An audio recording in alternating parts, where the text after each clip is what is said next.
You will start the journey with blessings at Gangotri and witness origin of holy Ganga river, view of massive mountain peaks like Bhagirathi Sisters, Shivling, Meru, and you will be walking on the Gangotri glacier. You will be staying in the midst of a jungle by river bank. If you love adventure, then the last climb to Tapovan Plateau and staying at 14,000 feet is sure to thrill you. This is how trek to Gaumukh Tapovan offers unique combination of spirituality, picture perfect views and adventure.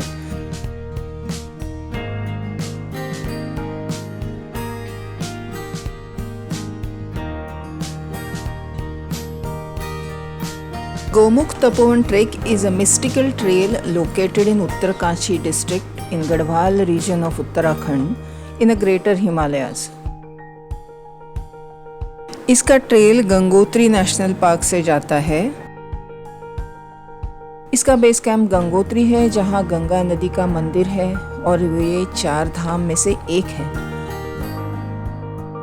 Base camp of Gangotri itself is over 10,000 feet, hence it may give you some difficulty with acclimatization.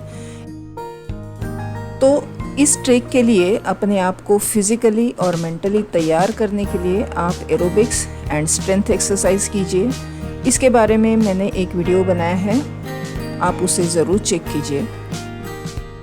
Winter में भारी बर्फ़ की वजह से ये root बंद रहता है। समर में यानी मई और जून में अगर आप जाओगे तो you will have pleasant temperature, clear skies, but you will face lot of pilgrims walking with you. तो आपको भीड़ भाड़ से मुक्ति चाहिए तो आप ऑटम में कीजिए। क्लियर साइज के साथ autumn colours will be a bonus. Gaumukh से आगे तपोवन तक मोस्टली ट्रेकर्स ही जाते हैं, लेकिन इस सीरीन जगह पर योगी और मुनि शतकों से तपस्या करने आते हैं। मैं देहरादून से डायरेक्ट टैक्सी करके गंगोत्री के लिए निकली और बारिश शुरू हो गई। हम करीबन गंगोत्री से 65 किलोमीटर पहले थे, तो वो पूरी तरह से चेक पोस्ट पे 4 घंटे तक ट्रैफिक रुका हुआ था। आगे लैंडस्लाइड हुई थी और किसी तरह से ट्रैफिक शुरू होने के बाद हम काफ़ी देर को रात को गंगोत्री पहुँचे। पहाड़ों में अक्सर ऐसा होता है।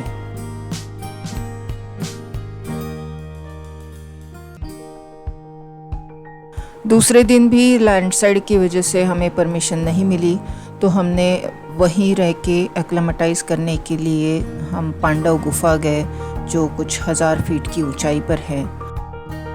गंगोत्री मंदिर के दर्शन लिए।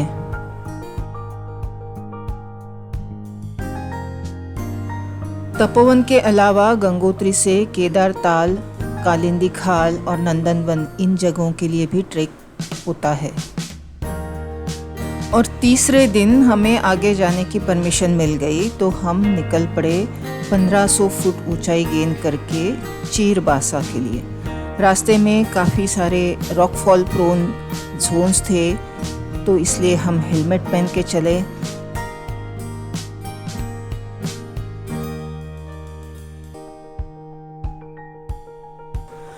दोपहर तक हम चीरबासा पहुंच गए। चीरबासा का कैंप साइट एकदम कोजी है, पूरी चारों तरफ से चीर के झाड़ियों से घिरा हुआ, और बगल में ही भागीरथी नदी बहुत जोर शोर से बहती हुई।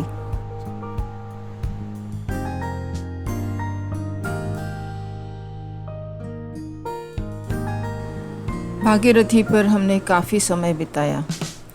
अगले दिन हमें भोजबासा जाना था और उसके बाद तपोवन, जो इस ट्रेक का क्लाइमैक्स है।